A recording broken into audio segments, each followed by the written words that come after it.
नमस्कार, गोरखपुर लाइव की टीम इस समय चौरी चौरा विधानसभा में है। यहाँ से अजय कुमार सिंह उर्फ टप्पू सिंह निर्दल प्रत्याशी के रूप में उम्मीदवार हैं। और आपको बता दें कि जब से यहाँ पे आए हैं सारे पार्टियों का समीकरण काफ़ी उलट पुलट गया है। इनके परिवार का लंबा रिश्ता रहा है यहाँ से, इस विधानसभा से और यहाँ के जन्मभूमि से। आइए हम जानते हैं क्या चुनावी तैयारी है इस बार। आप देख रहे हैं यहाँ पे उत्सव जैसा माहौल है और आप बाकी कहीं जाएंगे तो आपको लगेगा ही नहीं कि चुनाव चल रहा है। यहाँ जनता चुनाव लड़ रही है, सब लोग स्वतः अपने घरों से निकल पड़े हैं अजय कुमार सिंह टप्पू बन के, और निश्चय ही हम लोग विजय पताका फहराएंगे, क्योंकि ये चौरी चौरा की जनता की लड़ाई है, यहाँ के लोगों की सम्मान की लड़ाई है, बाहरी बनाम लोकल प्रत्याशी की लड़ाई है। पिछले 5 सालों से आप यहाँ मेहनत कर रहे थे और एक चौरी चौरा का नाम आता है तो माँ तरकुलही की बात आपके परिवार का भी नाम आता है। लेकिन देखा जाए तो लगातार 2 चुनावों से इस परिवार की कहीं न कहीं भारतीय जनता पार्टी में उपेक्षा हुई है। इसके बारे में क्या कहेंगे? नहीं, भारतीय जनता पार्टी द्वारा कहीं उपेक्षा नहीं हुई है। पिछले चुनाव 2012 के चुनाव में हमारे बड़े भाई स्वर्गीय विनय कुमार सिंह बिन्नू जी चुनाव लड़े थे। चूँकि 17 के चुनाव के पहले उनका निधन हो गया और हम लोग उनकी राजनीतिक विरासत को संभालने के लिए मानसिक रूप से तैयार नहीं थे, क्योंकि चुनाव के जस्ट 1-2 महीना पहले उनका निधन हुआ था। इस नाते हम ये नहीं कहेंगे कि हम पार्टी द्वारा उपेक्षा की गई है, लेकिन हाँ, इस बार लगातार मैं 5 वर्षों से क्षेत्र में बना रहा और जनता की ये साथ जुड़ के मैंने काम किया यहाँ पे, चाहे बाढ़ से संबंधित काम हो, चाहे खेलकूद से संबंधित हो, चाहे स्वास्थ्य हो, चाहे आप जो भी क्षेत्र आप चाहें। हमने एक विद्यालय भी खोला है शहीद बंधु सिंह के नाम पे।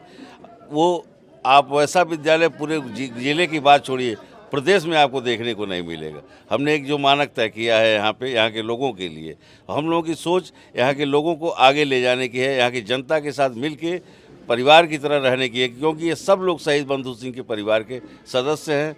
हमारे पूर्वज शहीद बंधु सिंह ने 200 साल पहले फांसी का फंदा चूमा था यहाँ के सम्मानित जनता के लिए, यहाँ के लोगों के लिए। तो ये लोग हमारे परिवार के सदस्य की तरह हैं।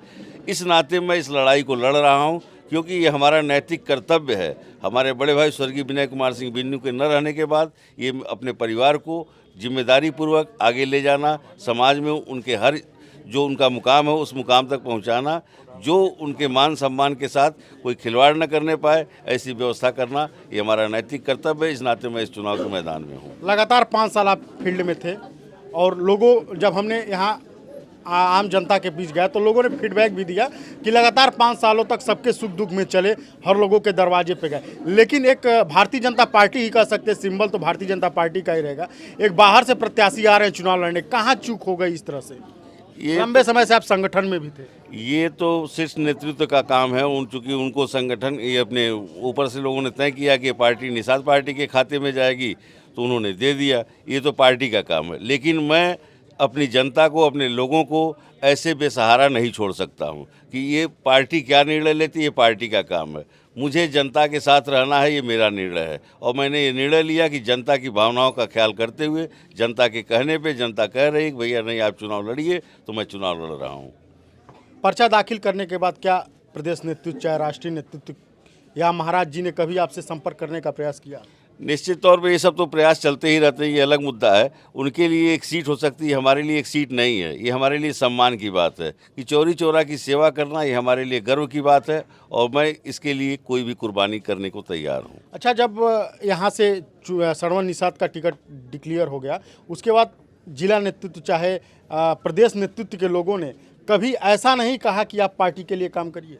नहीं, वो तो उनका काम है कहना, लेकिन मुझे जो उचित लगा मैंने वो निर्णय लिया। मुझे लगा कि मुझे जनता की सेवा करनी चाहिए। पार्टी की सेवा तो हम लोग विगत 28 वर्षों से कर ही रहे हैं और पार्टी से अब बगावत कोई नहीं कर रहे हैं। पार्टी से हमारी विचारधारा के नाते हम लोग पार्टी में हैं, तो हम आज भी उस विचारधारा को ही आगे बढ़ा रहे हैं। हमको नहीं लगता कि श्रवण निषाद भारतीय जनता पार्टी की विचारधारा को आगे बढ़ाने आए हैं, ये आप बेहतर जानते हैं। और अचानक आप एक दिन में नेता नहीं बन सकते हैं। आप पार्टी के सिंबल पे पार्टी प्रतिनिधि तो बन सकते हैं, लेकिन जनप्रतिनिधि आप नहीं बन पाएंगे। देखा जाए तो श्रवण निषाद पिछले 10 दिन लगातार ग्रामीण विधानसभा में प्रचार किए, उसके बाद चौरी चौरा आ गए।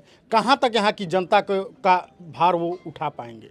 आप खुद आप किसी से भी पूछ लीजिए पूरे क्षेत्र में जाके, आपको प्रतिक्रिया हमसे बेहतर वो जनता यहाँ की देगी। वो पैर रखने की जगह नहीं पा रहे हैं, वो क्या करेंगे जब वो उनको मालूम ही नहीं कि उनको ग्रामीण से लड़ना है कि यहाँ से लड़ना है। वो चुनाव लड़ने आए हैं, किसके लिए आए हैं? जनता के लिए लड़ने आए हैं कि अपने लिए लड़ने आए हैं? ये तो उनसे आप सवाल पूछें तो ज़्यादा बेहतर होगा, और जनता से पूछें जब सवाल आप। टप्पू जी हमने गोरखपुर लाइव से बात की, इसके लिए था। बहुत बहुत धन्यवाद।